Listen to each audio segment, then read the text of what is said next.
தமிழகத்தில் 12ஆம் வகுப்பு பொதுத் தேர்வு முடிவுகள் இன்று வெளியிடப்பட்டன.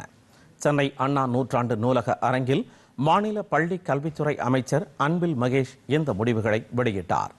தேர்வு எழுதிய 7,92,494 மாணவர்களில் 95.03% பேர் தேர்ச்சி பெற்றுள்ளனர். இதில் 96.7% மாணவிகளும் 93.16% மாணவர்களும் தேர்ச்சி பெற்றுள்ளனர். வழக்கம் போல மாணவர்களை விட 3.54% மாணவிகள் அதிகம் தேர்ச்சி பெற்றுள்ளனர். அரசு பள்ளிகளில் தேர்ச்சி சதவிகிதம் 91.94%ஆகவும் அரசு உதவி பெறும் பள்ளிகளின் தேர்ச்சி விகிதம் 95.71%ஆகவும் உள்ளது.